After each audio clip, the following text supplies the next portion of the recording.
mega. The one-stop shopping, Dominica, nigga. You could be shopping and having fun. Shopping, you better if you're so shopping. Good morning, and welcome to another episode of Health Vibes.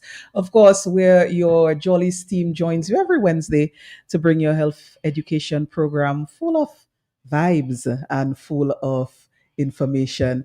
Good morning to all our listeners. I know you all must have been waiting and wondering, where's the Jolly's team? We're in the house and ready, of course, to bring you a very interesting program. Today's program is one that you definitely need to share with someone. So if you are listening to the program on the radio or if you are tuned in on the Facebook page of Q95 FM or the YouTube channel of Q95 FM, you want to share this program with a friend so that it is well received and that everybody can get this information of this program. I promise you it's going to be a very interesting one. In studio this morning, I am joined by Jacinta. Jacinta, good morning to you. Good morning to you and good morning to our audience. How are you? I'm good. Jacinta, it's Carnival week, I would say. It's almost Carnival. How does that feel? Well, you can definitely feel the excitement in the air. People purchasing their Carnival packages. There are different costumes and getting ready for the different events which have already started. So you can feel the excitement and the buzz in the air. Yes, definitely. Lots of excitement. Yes. Yesterday was Bouillon Day. Yes, and it of was. course, we saw big celebration of Bouillon music in the city of Roseau last night. It was, I didn't go, but I saw so many people out enjoying Bouillon Day and Bouillon music. So kudos to the organizers of that and people who, enjoyed themselves last night. And a lot of we use the term diasporans, people who don't live in Dominica, Dominicans who don't reside in Dominica. A lot of them are returning home for the carnival season. So I'd also like to say good morning to all of you who are back home to enjoy the season. We do hope that you get a chance to enjoy the Nature Isle as much as you can. Right. I see our online listeners are popping up. I just want to recognize those who always log on to Health Vibes on a Wednesday. Julie, I see you. Good morning to you. And to the rest of you guys popping up and sending us greetings. Good morning. It is an interesting time for Jolly's Jacinta. There's a new product that I want to highlight before we get into our show and our topic. Jolly's Manufacturing has done a toilet tissue paper, bathroom tissue under the Babyliss brand. So Babyliss toilet paper.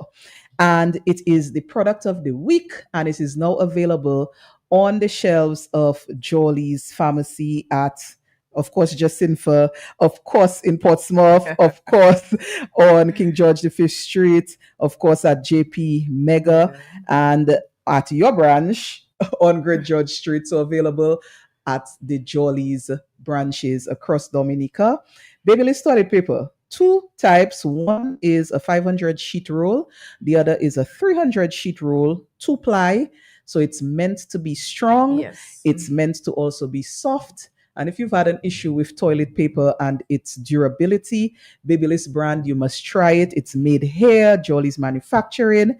And so try out this product. It's the product of the week. I'm very excited because I have issues with toilet paper all the time. It's like I get toilet paper that's not good. It's breaking up. Right. It's too soft.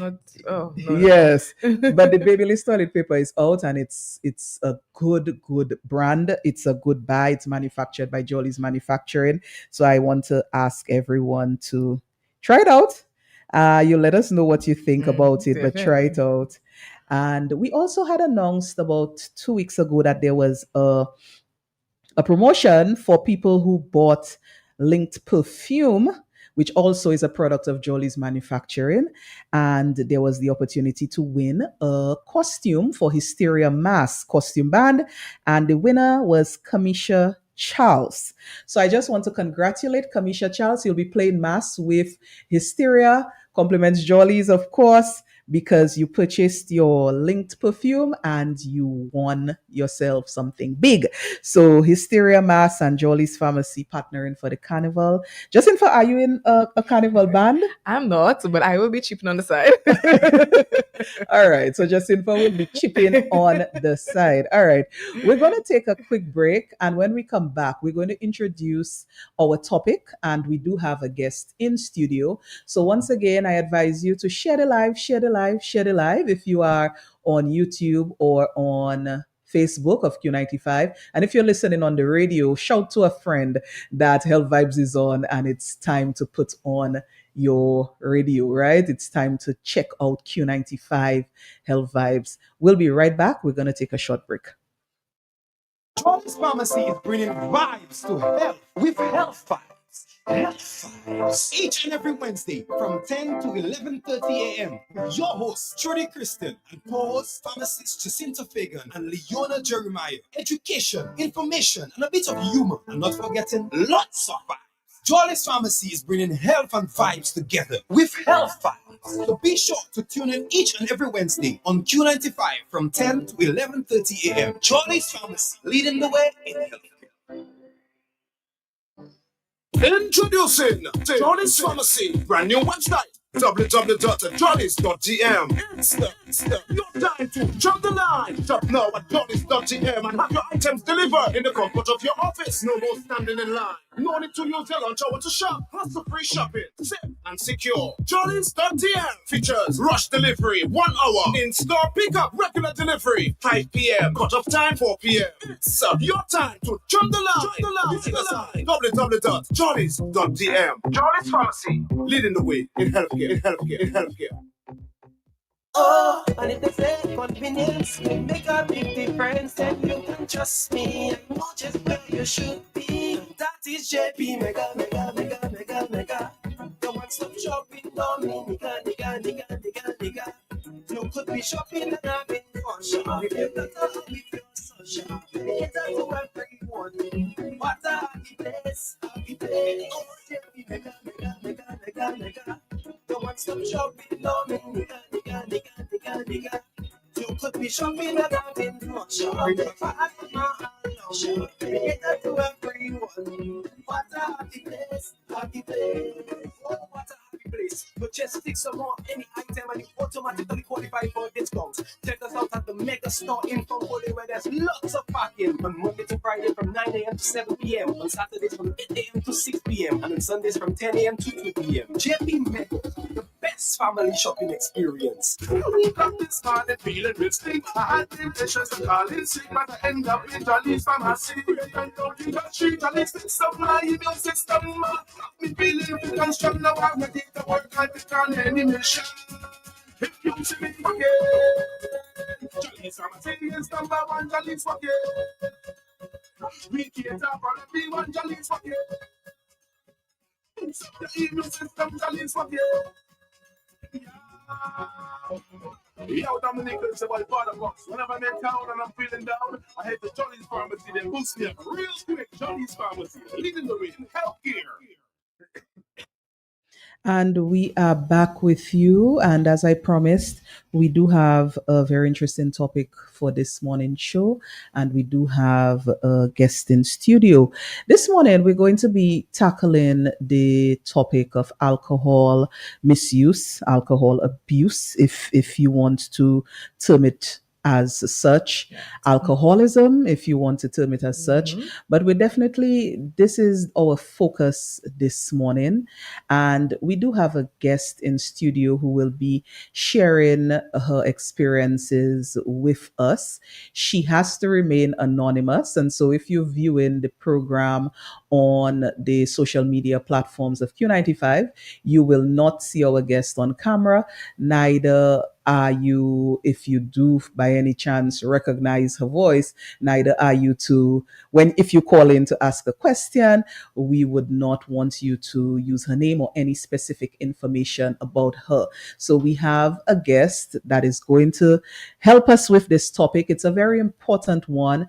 I noticed on Matt's show, which was just before this, people were speaking a lot about the abuse of alcohol that they are observing, and even amongst young children or young people. And that was a concern, or that is a concern that we have. So we're going to dedicate Health Vibes this morning to discussing this issue.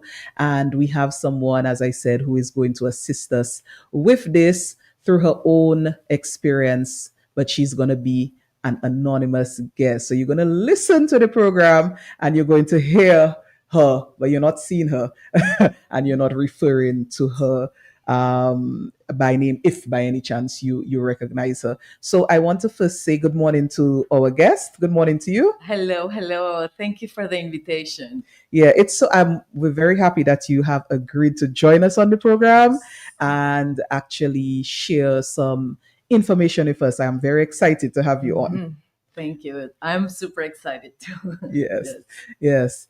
So I want Jacinta, you can start us off, because when we talk about alcohol, oftentimes people, it's a social substance people, socially associate with, when socializing, partying, enjoying yourself. Yes.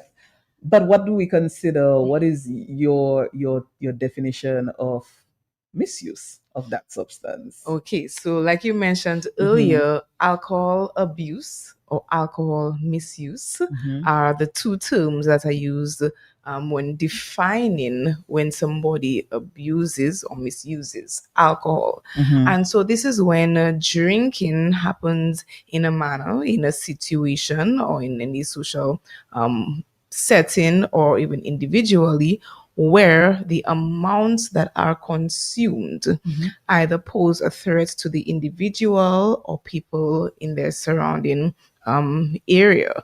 And it can affect one's health in many, many ways, and also affects the people around as well. So, for example, at a setting we're drinking and someone consumes alcohol in such large amounts that it confuses them, that it clouds their judgment. So let's say they're going home, they're driving, and they are under the influence. And of course, because of this, they are at higher risk of getting into an accident, and of course endangering not just themselves but others as well. So alcohol abuse is drinking in such large amounts frequently as well, that poses negative effects on both the individual and people around them, and that can be ongoing unless the person recognizes that they actually have a problem and it is addressed. And then I guess to just in defining negative impact on the person or the people around them, those negative impacts can be health related as well. Of course. Yes. So physically, mentally, psychologically, and then, also the reason for drinking excessively as well. And we have this notion, Dominica and worldwide, that if you do not have alcohol when you're partying and socializing, that you will not really enjoy yourself to the max. And that's a myth. So I want us to now go over to our guest. And as I said, she has agreed to share her, some of her story with us, and also to share what she knows about abuse of alcohol. Right. And also to share some, there's a very interesting thing that she has to share with us as well, in terms of how do you know that you have, what are some questions, that you can ask yourself to understand if you have, an issue with alcohol use or abuse. So I'm passing over to our guest. Let us start off with you. How did you know or recognize that you had an issue with alcohol use? Okay, well, thanks again for the invitation. So in my case, I started drinking very young, actually as a child, but my parents didn't notice.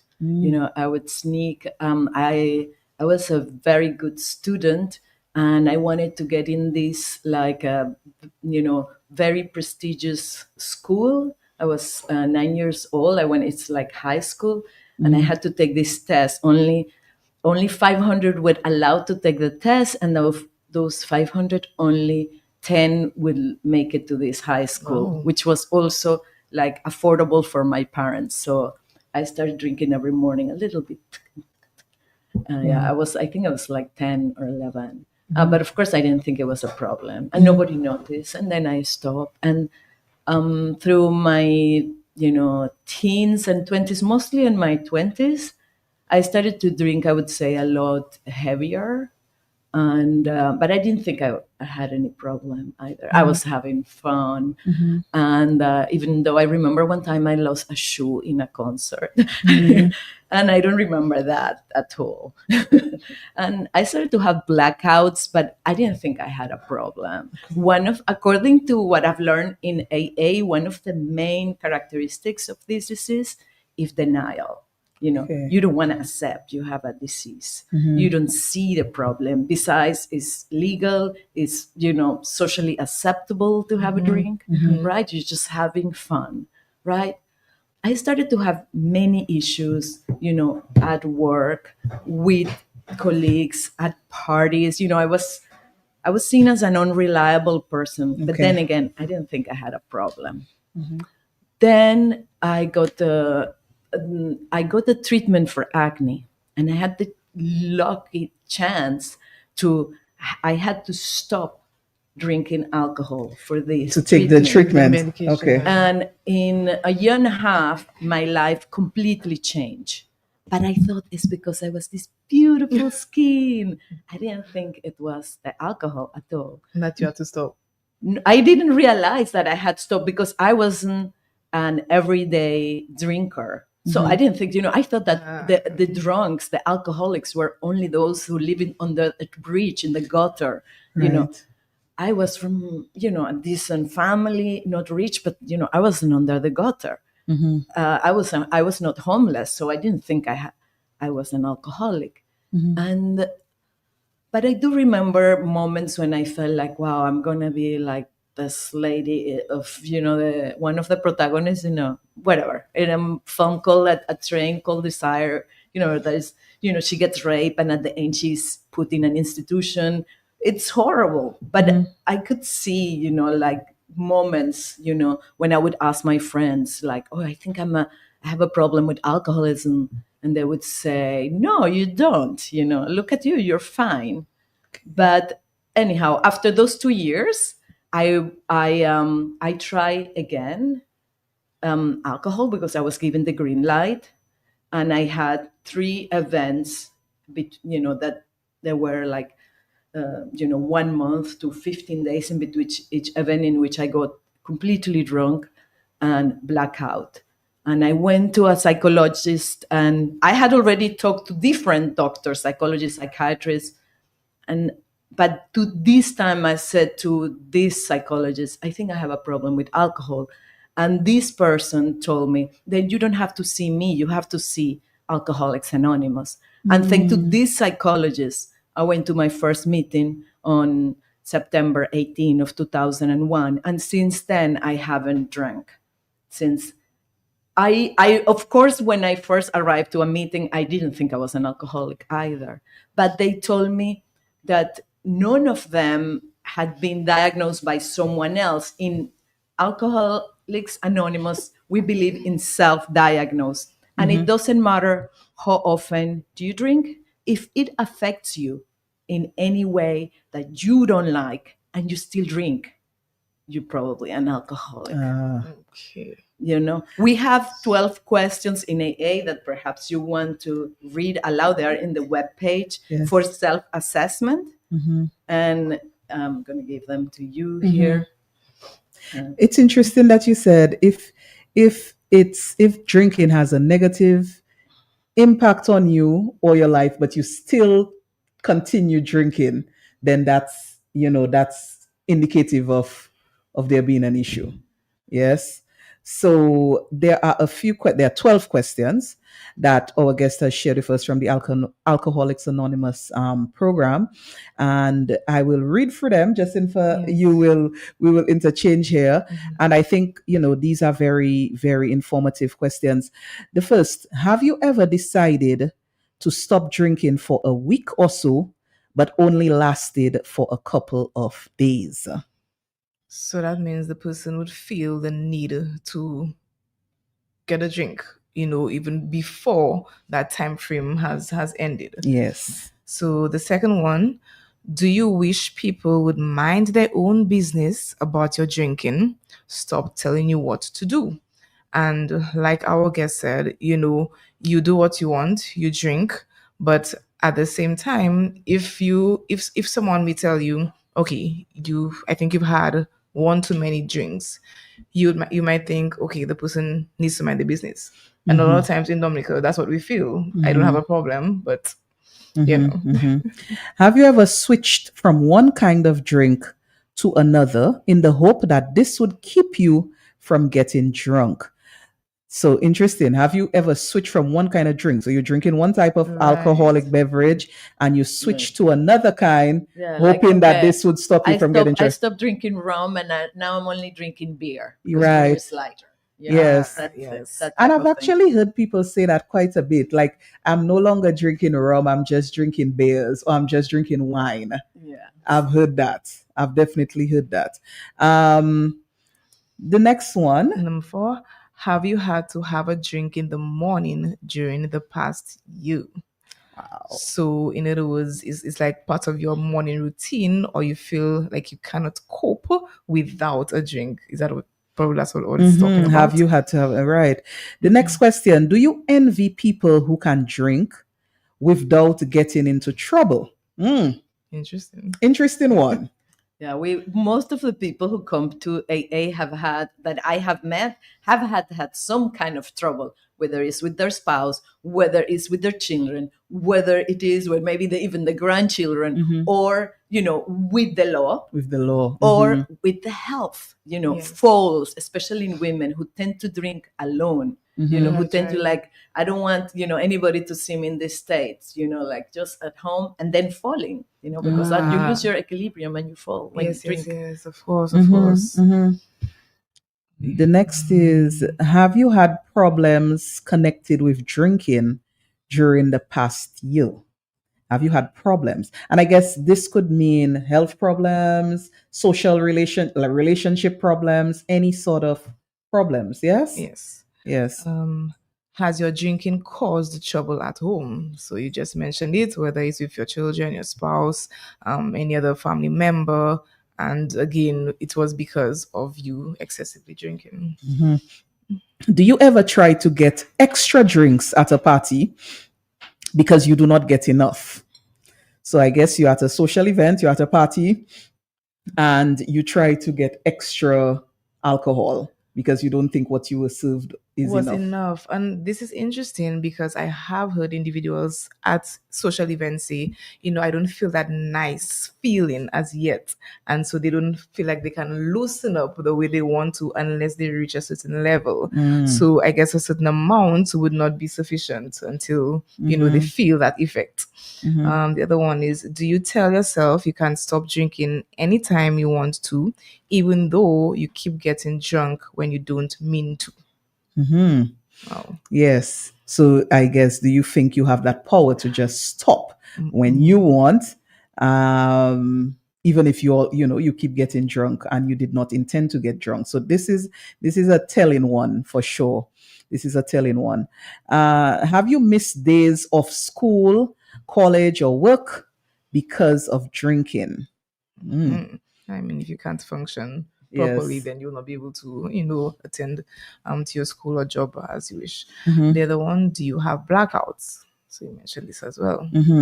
And the last one is: have you ever felt that your life would be better if you did not drink? Have you ever felt that your life would be better if you did not drink? So according to this scheme, if you have answered yes 4 times or more, probably you have a problem with alcohol use. So we're looking, and of course, as listening to us read those questions, I hope, some people may be asking themselves the question too. If you have answered yes 4 times or more, you probably have trouble with alcohol. So to our guest, is this, because you mentioned something very interesting. You said your friends at a certain point said, no, you're fine. You don't have an issue. Absolutely, yes. Why? Because the kind of friends that I had at the time, they were all like heavy drinkers, of course. Mm-hmm. So when I first came to AA, so AA works with we are a peer group. Like one alcoholic helps another alcoholic, and that's how we stay sober. So in case some of you are interested in knowing, started in Akron, Ohio, in the United States in 1939, when a stockbroker, Bill W., wanted to stay sober after many hospitalizations, many disasters. He called in the middle of the night a nun who gave him the number of a doctor, Dr. Bob. So AA doesn't distinguish of like professions, like how smart you are. It doesn't matter which class you have, if you're rich or poor. We're all at this, we're at the same stage. So in AA, sorry, I forgot the question. I reference. I just making reference to the feedback from your friends. So it's like you were not necessarily getting this pressure that, hey, you have a problem, you need to do something. No, and then in AA I was told, stop going to to the places and hanging out with the people where you might, have a drink. Okay. Okay. And I slowly realized that all my friends at the time were drinkers. Okay. And at the beginning, I thought, like, what am I going to do now? I'm going to be all alone. But that's why the group is so important. The support group that we get in AA. We all understand each other because we speak the same language. And I also learned something about the disease that I didn't understand at the time. That is an obsessive compulsive disorder, which means you have this obsession, this thought about the drink. You may not drink it right now, but you're thinking, when is it next time I'm going to have it? When is it, or others like, I need to get money to get the next, hit. I need to get money to get the next hit. And it's all the life around this one thought, which is the next. And then the compulsion is the physical act of actually going and drinking. So it's obsession, compulsion, and denial. Because at the same time, I denied for so long, but also my friends denied, and also my family denied, because nobody wants to admit that they have an alcoholic in their own family. Now if any of the listeners have a friend or a family member who they think may have a problem with alcoholism, who may have tried to stop on their own and they can't stop, we know what it's like, in AA. I know what it's like. And in AA, they can come to AA either, physical. We're here, we meet in Rosso at SMA, St. Mary's Academy. We're not associated with any denomination, with any sect, with any association, not even with St. Mary's Academy. Okay. But I have to say this because it's part of our principles. We only have one objective and a single purpose, which is to stay sober. So we meet every Thursday at 5 at SMA. Okay. Yeah, so people can, invite, they can come with their loved ones, to get, to get help, to get to meet us, and to get that support that saves lives, literally. When I came to AA, I thought it was impossible. I arrived on a Monday. I didn't think I would last a week. It's like, how I'm going to make it to the next, But I learned, thanks to the tips I was given in AA, how to stay sober a day at a time. Right. And you did mention that someone cannot diagnose you. Well, the principles of AA state that somebody cannot diagnose. You have to say that you have a problem. Yes. So if someone brings you, because you said a loved one can accompany you to the meeting, but if someone is saying to you, okay, I think we should go to this AA meeting, I think, you have a problem. Is that acceptable as you admitting you have the problem if you just go along because the person asked you to go, your loved one, your family, your friends? They might or might not identify themselves. They may listen to the stories and they may find that they have a lot more in common with the group that meets than they thought initially. Okay. So we think in AA, I think that AA, the way it works is because nobody's giving me any advice on how to live my life. Okay. It's a spiritual program, but there's no denomination. So I could be a Muslim, I could be even an atheist, I could be of whatever religion I am, and we still have 12 steps that help me to my personal growth and 12 traditions that kept the group together, which is the base of, like how we are able to survive sober. And we don't give advice. So we only give suggestions, right? You, when I came, nobody told me I was an alcoholic. And I kept coming because I kept hearing more and more tips about how to stay sober, and I wanted to stay sober. It took me about a month of coming regularly to meetings to admit that I was an alcoholic. And I remember when I did, I remember my partner said, "You're not an alcoholic because you don't drink every day and you already solved your problem. You don't need to go back to those meetings." But I was like, I was told there that this is a disease for life. This is what IA believes. And in my case, I think it's true because I stopped for 2 years and I thought that, like it was good, that I was done. But according to what I learned in AA, once you have the disease, you will have it for life. It doesn't have a cure. It cannot be cured, but it can be stopped. And the way we stop it is with our vaccine of going to the meetings and stay in touch with other alcoholics. Okay, so yes, very, very interesting. But I need to ask you. So I believe when drinking, there are different phases. So you take one drink, you do not feel anything. You may take 2 to 3, you begin to feel a bit tipsy or a nice feeling. Is there a way of knowing when you cross that line from feeling tipsy or nice to getting drunk? That is a great question. So AA is a program of total abstinence. So when I came to Alcoholics Anonymous, I was told there was no amount of alcohol that I could consume safely. Because if I admitted I was an alcoholic, then I had already crossed that line. Right. A little bit is too much and 1,000 drinks is not enough. I understand.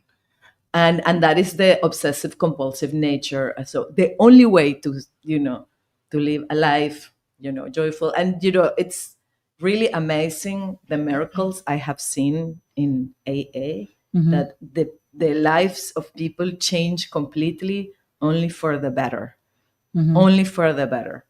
But anyhow, a lot of stories of other people, but I'm only talking about yourself. Myself. Yes. But there is no safe. According to 4-hour AA, there are other Alcoholics Anonymous is a solution. We're not saying that the only solution, right. And we don't have any opinion about what the doctor says or what any other people might say about it. According to us, is total abstinence. Right. So are there times, because of course you've said you've stayed sober, I don't know if you want to share for how long, but are there times that it's more difficult for you, even with the tips that you are getting from AA? Are there any particular times of the year or times of just general life that it's more difficult than others to maintain that complete abstinence? Well, like everyone else, I have gone through, to go through Christmas is like a very, for me personally, because there is so much drinking around Christmas time. And also, of course, like Carnival, right? This is the time. However, I have to say that at the beginning, I've been sober for over 24 years. At the beginning, it was a lot harder. Okay. Now, the reason I keep coming back to the groups is because I know how sneaky this is. I've met people with 19 years who have gone back to drinking. And how we do it, we keep in touch with our alcoholic. I keep in touch with my sponsor. Before I came here, I talked to my sponsor. So in this peer program, we have the group, and then we have one person that becomes kind of your fairy godmother, and you can call at any time of the day or the night. I would love you to say the number. I don't know it by heart. Yes. You can call AA if you want to have information, if you would like to know more about the meetings. Yes. So the number is 225-8553, and I will share this again at the end of the program.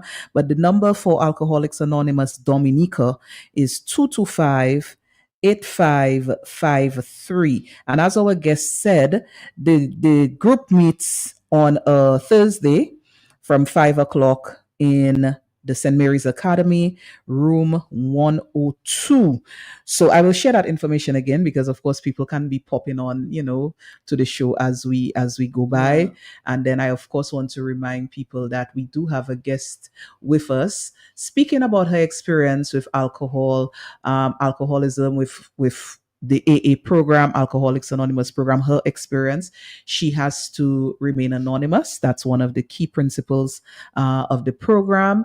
And she also, and we're going to open up the lines in just a bit. So if you want to call in to ask a question, or if you want to ask a question on the social media pages of Q95, Facebook or YouTube, you can do so, but of course respecting her anonymity. Okay, so no reference to her, who she is. Yes. So with drinking, all of us at some point in our lives face challenges. And I believe that many people resort to alcohol consumption to kind of mask their problems. So let's say they have problems at home or at work, or financial crisis, or any other, type of trouble that they may be experiencing. What alcohol may do is to help them to temporarily forget, or to help them cope. Also, they feel that they're coping better when they no longer have to think about their problems. And I think the feeling that they receive when drinking alcohol is a constant reminder, okay, I do not have to think about my problems so frequently. So I think that's where many people fall into that trap of continuously consuming alcohol, to temporarily stay away from their problems. Yeah, definitely. We do have a caller. Let's take this call. The first call of the program. Caller, good morning. Good morning, Julie. How you doing? I'm good, thanks. And good morning to your guest and your co-host. Good morning to you. I'm listening to you, and you have a very interesting program this morning, right? And the reason I called, because the societal issues that we deal with and the stigma that people give one another, and the issues that goes around alcohol is one I think I would put my little 2 pence in. Mm-hmm. Let me explain you something. I used to drink socially all the time, working around the guys after work. We have, drinks, we do everything.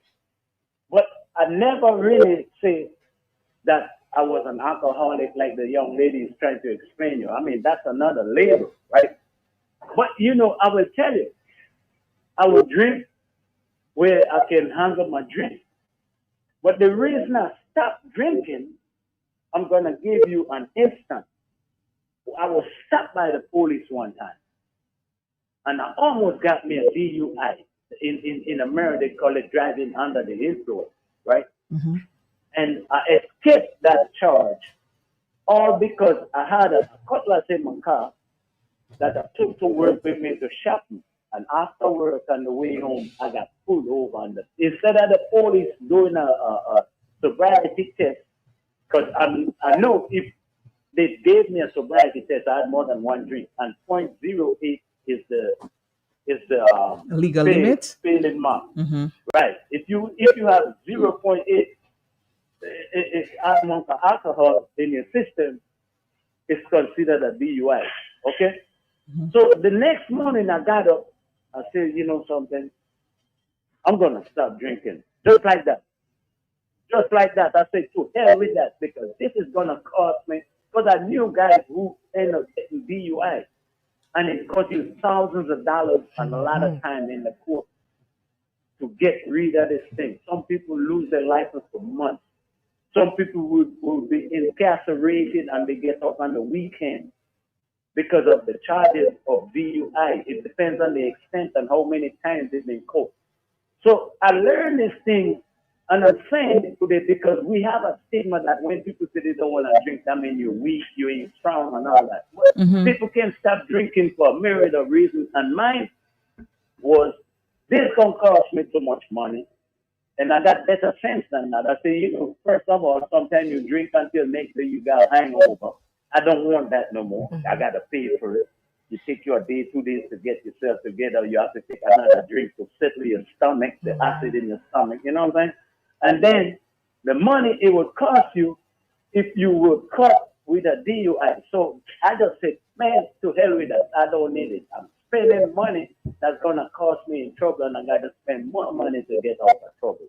So I'm saying that to say it don't necessarily have to be you got to go AA, but you have to be an individual strong enough to say to yourself whether this is for me or not. And not because somebody goes to AA, they are any weaker than me or anybody else. Because it's like any other disease you have that you have to treat.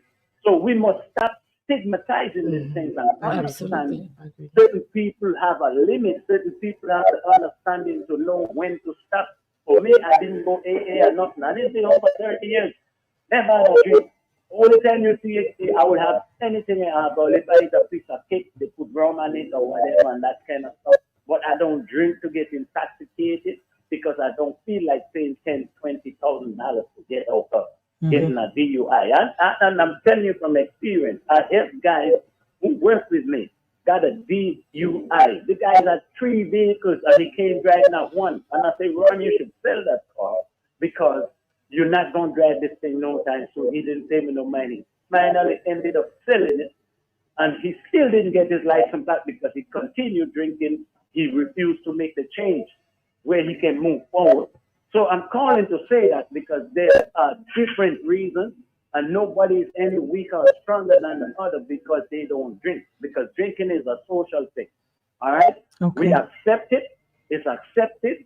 And it becomes a disease to a certain point if you overdo it, because I like the 2 words that you all use. Alcohol misuse or alcohol abuse. Both of them fall in the same degree. But I just want to put that up there so no one looks down at somebody else any differently, because any one of us who take up a drink anytime can overdo it, because you have the social pressure, you have the sensation that you get. And then when you get that sensation, you want to maintain it. So what you keep taking another and another and another, and then you end up killing yourself, kill somebody else, or end up with no license or no car like my friends have. So I learned from that lesson. I'm listening. Thank you, caller. Thank you. So some interesting points mentioned. I will give our guest a chance to respond. He brought up the aspect of stigma and stigmatizing, people with issues with alcohol use. And also he brought up the, and you did mention that earlier, different ways that you could address a problem if you think you have a problem. So he kind of indicated how he dealt with what he figured was an issue. So I'll give our guest the chance to respond. Well, nobody wants to admit they're an alcoholic. I didn't want to admit that I was an alcoholic. I think now looking back, it takes a lot of courage to admit you have this disease, you know, and but there is still a lot of stigma about being an alcoholic. And as our caller said, you know, nobody stigmatizes somebody who has problem with sugar and causes problems in his or her health, you know. But somebody who has problems with their consuming of alcohol, which causes all kind of problems, you know, it's okay. Okay, go ahead. No, I just don't want the Go ahead. the Go camera ahead. cannot be from you. Go ahead. Sorry. Go ahead. So it's extremely important.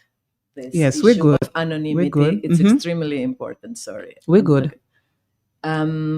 So that issue of the stigma. Now, if this person that call stop on their own, good for them. Fantastic. They don't need Alcoholics Anonymous. Great. You know, we are a program of attraction, not promotion. That's one of the reasons, not only because of the stigma that I'm not showing my name, my face, you know, but it's also because we follow principles, not personalities. You know, that is like the spiritual foundation of all our traditions in AA. And yes, if that person found a way to stop drinking, it takes a lot of guts to admit that you have this disease because of this stigma that the caller is talking about. And one of the things that, you know, the major things he was talking about is getting in trouble with the law and the drinking under the influence charge that, you know, he did not want. So this is one of the questions that was indicated in the 12 that we asked. It was this question: have you had problems connected with drinking during the past year? And it could have been a legal problem or a social problem, or, you know. So this is one of the questions that would, if you had answered yes to, and if you had answered yes to a multiplicity of them, 4 more, it could indicate that you probably have trouble with alcohol based on what we got here from AA. These 12 questions. There is something that is another thing that is mentioned: financial problems, the association with finances and having an alcohol abuse issue. Is it likely that someone may find themselves spending more than what they should or would like to, or I should maybe say driving themselves broke because of this disorder? I've seen it a lot. I've seen it a lot. AA can help anyone to stop drinking, but we do not offer any kind of financial support. Also, I just want to mention broadly for anybody having kind of like overexpending issues that there's also Debtor Anonymous. Because thanks to, you know, AA, these 12 steps have been so successful, you know, for 91 years, that there are other groups that have, you know, sprouted, like Nicotine Anonymous, Narcotics Anonymous, and many, you know, other groups of 12 steps to help with, you know, all, you know, different addictions. Okay. Yeah. I see we're getting another call. Let's take this call. Caller, good morning. Okay, we lost the call. You could try again. Let me just give the numbers: 449-3095, 449-3096, 449-3097, 616-4257. Of course, if you're calling us from overseas, the number 305-432-9624. And we're here on Health Vibes. We're discussing, if you're just tuning in, we're discussing alcohol abuse, and we have a guest in studio who has been gracious enough to discuss her experience with alcohol abuse with us and her use of the Alcoholics Anonymous program to address that. So this is what we are discussing. If you have a question, if you have a comment, of course, feel free to call us on the program. So I think during our discussion, one of the main things is being honest with yourself. And the last question, which was, have you ever felt that your life would be better if you did not drink. So if you had a very important event to attend, or an exam, or some other deadline which was very crucial, and for some reason you drank excessively and was not able either to fulfill your duty or to attend that function or whatever other commitment, then this in itself would allow you to realize what alcohol did. But it's only in recognizing that this was the cause that you will have to get a way to change it around and to recognize that you actually have a problem. And like our caller stated, he realized what problems he could encounter if he continued on that same path. So I think recognizing your past and the negative possibilities will allow you to make that change, the necessary change. Absolutely. So in AA, we have 12 steps for personal growth. And one of the first steps is admitting total defeat. Who wants to admit total defeat? That's the beginning of a chapter, like nobody, right? And then the first step is to do a rigorous inventory of ourselves, right? And it has helped me to realize what are the stories I was making up in my mind to mask my behavior, because I still make up stories, but the 12 step helped me to stay on check, and that's why it works, because it's not just going to meetings. We have these 12 steps of basically personal, spiritual, and I would say emotional growth. It would not substitute a doctor. It would not substitute a psychologist or psychiatrist if you need that, but it does help you to grow tremendously and to recognize, the pattern, the thought pattern behind it, but it's very, very difficult to see it on your own. I couldn't. I mean, I always am amazed of people like our caller who stop all by himself. I couldn't.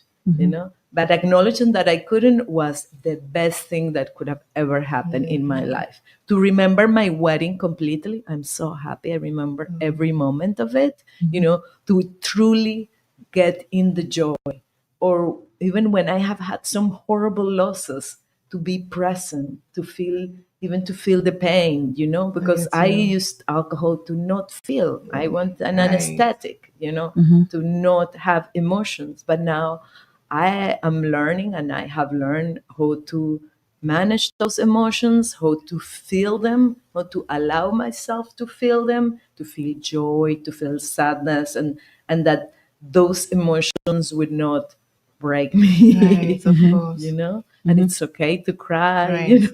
It's okay to call a friend and say, I'm destroyed, I don't know what to do, I'm undecisive, I'm going crazy, and that's where also AA is fantastic, because it's a lot deeper problem. We believe in AA. I understood the AA program. It's, alcoholism is like the tip of the iceberg of a deeper problem with emotions, and I have learned a great deal about myself above all, and how to be useful to society and to have joy in life as it is, and accept life as in life terms, without the anesthetic.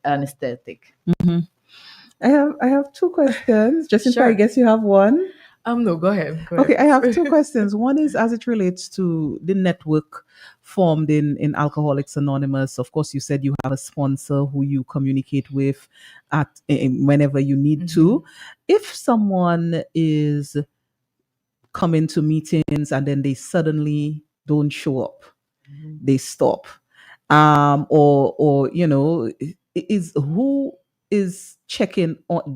Do people check on each other, or is it just the sponsor that would be responsible, or would be maybe obligated to call and say, hey, I haven't seen you in such and such a time? How does that work, that type of accountability? Well, that it's extremely hard, to answer, because we try to check on people until a certain point, but Okay. we're not watching people. It's Okay. not like police. We're not policing people. You have to come to AA because you want it. Mm-hmm. So AA is not for who needs it, it's for who wants it. Right. Okay. So if you want sobriety, you keep coming back. If you want sobriety, you call people. If you want sobriety, you stay in touch. You know, again, we're not being watched by any police. Nobody's watching like what everybody does. But we're in AA because we're drunks, not because we're saints. So when somebody goes and relapse, doesn't need to say anything. We know, we've been there. We done that, been there, done that. And you know, it's so we try to keep each other accountable, but on sobriety, not on, but of course it has happened. People do have relapses sometimes. And the good thing about AA too is that we don't offer judgment. I have been lucky enough to not relapse. I try to keep being obedient and do everything I've been told, to not relapse. But we're open. Like it's, it's not the only requirement for membership is a desire to stop drinking. Yeah. That's it. So it's self-initiated. You have to want it. Yes. And my second question, it's piggybacking off of one I asked you previously as to, are there any times of the year particularly that may be more difficult for you? This one is are there particular settings where people may expect you to have a drink, a party, or some sort of celebration? There's champagne, it's a wedding, whatever it is, and you of course are invested in maintaining your sobriety. Is it difficult to say or to explain, or do you just not explain, you just refuse? How do you go about, you personally, not, I mean, everybody I guess is different, but how do you face those particular challenges? Literally, there is a book, and you can actually read it online, called Being Sober. It's on the webpage. And I got a tip from this book. We have a lot of different tips. People use different things. At the beginning, I thought I would have to give this long explanation. I thought that everybody would know that I was not drinking. I thought that it would be like, so obvious. And I learned something so stupid, so simple. I learned I could say, no, thank you. And that's it. Yeah. Or if people are really pushy, I would say, not today. Or if they're extra pushy, I can say, I had enough. Okay. Okay, very smart. Yeah. And literally, nobody gives a flip. Nobody cares. Nobody really cares how much you drink, and unless that other person is probably like has problems and doesn't want to get drunk by themselves. But most people don't care. Can I have some water, please? Sometimes it's hard. Like yesterday, I was at an event and there was no non-alcoholic beverage being distributed. I was very thirsty for a drink, but not for alcohol. Right. And there was only alcohol. But all I have to say is like, do you have a non-alcoholic beverage? We have sorrel. Great. Can I have a sorrel juice, please? And that's it. It's very simple. Okay. I have a question and a statement. So you mentioned very early in your journey that when you were very young, you started, with a sip in the morning. If I may ask, what may have probed you from so young to start, tasting alcohol and then increase your... I literally don't know. I personally think that it's an innate, maybe there's a genetic factor. I don't know. We don't in AA, we don't give theories about, yes or no. I believe what I have learned is that we're born with this disease. And it's either you have it or you don't have it. But once you have it, you cannot unhave it. And I understand. And so it also has to factor in your environment, your genetics, and more than the environment. I would say genetics, because I've seen, like, none of my parents are were drinkers. Like I now look back and I see actually my mom as a she's not a problem drinker though, but she needs a drink every day now in her old age. She's just at home, have her one drink. She doesn't get drunk, but she must have it. Is she an alcoholic? I'm not to decide that for her. Only she can decide. Okay. You know, but she was not always like that, and I didn't grow up with my mom or dad drinking every day. Okay. Neither one. You know, neither anybody close in my family that drank alcohol. We see all the time kinds of completely different backgrounds, from alcoholic families to, you know, to non-alcoholic families who come with a problem. You know? And the statement I wanted to make was, I really must commend you and other organizers who, you know, who drive those AA, you know, communities where you are non-judgmental. And I think many people listening out there would find the encouragement, you know, after this program, you know, to take a leap of faith, you know, and recognizing that they have a problem, and know that when they do come to those sessions, that they will only get support and not be judged. Because I'm sure they probably have had those occasions where they felt, you know, judged and criticized, and nobody really offering help, and they themselves not really having an outlet that they can go to, or, you know, those type of sessions where they will actually get people like themselves who will provide that type of support. I will be for eternally grateful to all my sponsors through all my life in AA, and to all those people who have, you know, who serve in the whether it's bringing the coffee, whether it's just keeping a room open, you know. And also in the whole world, I've been very lucky to travel, and wherever I go to a meeting, and it's, you know, so cool to meet people from other places that have that speak my language, you know, that understand that I can go berserk over a little thing, you know. And yes, it's great also living in sobriety to not have shame I used to feel, you know, to not have the fear I used to feel. My life is not perfect, but I feel a lot more joy. I feel good about who I am and not ashamed of who I am.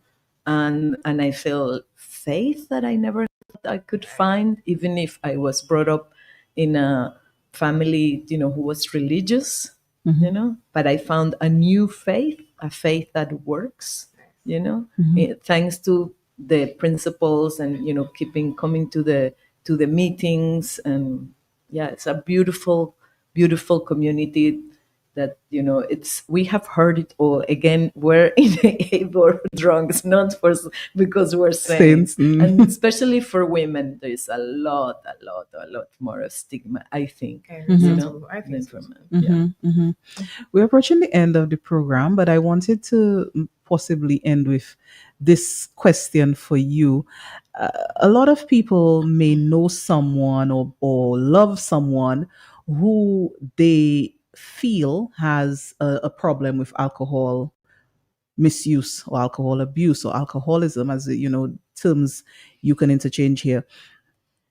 What is your advice to someone who is seeing someone they love with this issue and doesn't know what to do, how to approach, you know, but maybe is listening to us and all the things that we have spoken about, for instance, like the person having blackouts, or the person having trouble at home, the person, you know, not being able to stay a week without drinking. That's the first question we ask, like trying to, but not being able to. So someone is viewing that. Okay. And what is your advice to them? I'm going to copy actually something that the son of a member of AA told.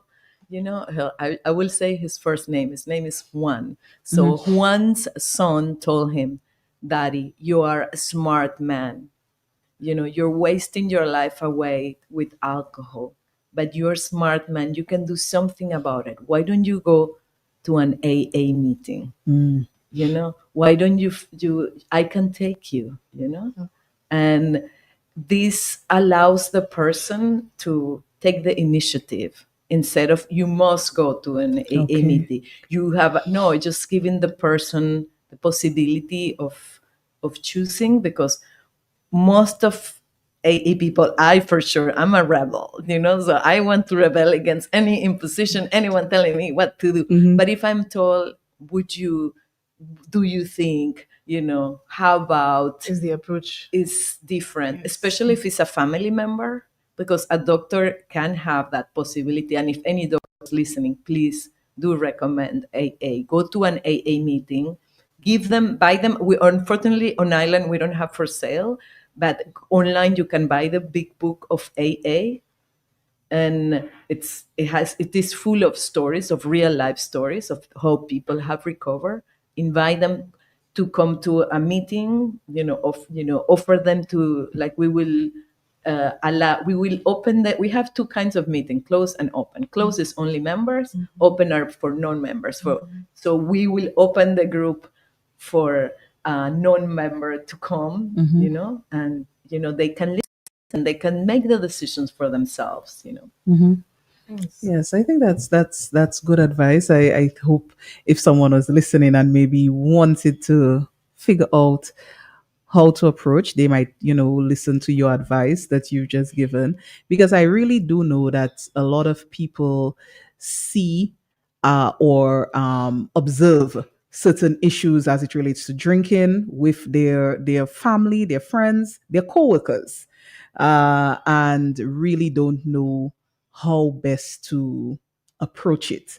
And sometimes instead of approaching it, just worry about it in silence and don't so I know that's quite an issue. I agree 100%. I always say that the approach matters, and not just with alcoholism, but in any aspect of our lives. If you have someone you care about and you recognize the problem that they have, addressing it in a sensitive manner is very, very important. So this is no different. So if you know of somebody suffering from alcoholism, say, hey, I realize such and such. Do you mind? I can come with you, and show them already they have that support. Exactly. So you don't have to go alone. I'm Exactly. with you. So it's all about how you approach them and show them that you're not against them. Absolutely. All right. So it is already 11:51 a.m. And we are at the end of our program. I want to thank our guests so much. And I want to thank you Yes. for all your questions. And, I feel like you understand the disease and you understand also what AA is about. Thank you so much for the invitation. You're welcome. Respecting my anonymity. You're welcome. And I will really appreciate it. I just want to remind listeners, if you may be tuning in and you didn't hear earlier, that the Alcoholics Anonymous Dominica group meets every Thursday from 5 to 6 in room 102 at the St. Mary's Academy, which is on Turkey Lane, of course, at the SMA.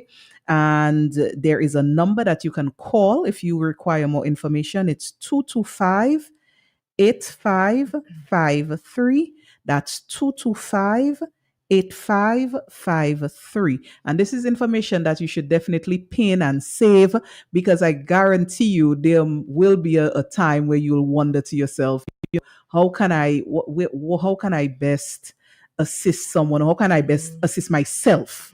And this information is so critical. So the number again, 225 8553. So it is time to sign out from Health Vibes this Wednesday morning. God willing, we will be with you again on Ash Wednesday after Carnival. Yes. But we do invite you to enjoy the season safely and responsibly. Yes. And of course, today's show was about alcohol abuse. Please try to drink, if you are drinking, responsibly. In the season, of course, it's the busy season. There are a lot of visitors. Yes. The traffic is crazy. The road networks are crazy. Drinking and driving is not something that you should be doing. So please, let's try to have a safe carnival season. Safe in terms of, the drinking, and in terms of the driving, in terms of acts of violence that may occur. Safe in terms of that, and safe in terms of the flu, which of course Yes, we know, of course. spikes during this season, after this season. Check out Jolly's Pharmacy as usual for some immune support products. If you go essentials. yes. So the Haliborage Immune Support is one of the products of this week. And so you need to check out Jolly's. Definitely, if you're going out into the crowds and you want to safeguard yourself against the dreaded carnival flu. All right. So see you guys next week. And until then, do be safe and do have a good carnival season. Take care. Goodbye. Bye. Jolly's Pharmacy is bringing vibes to health with health vibes. Health vibes.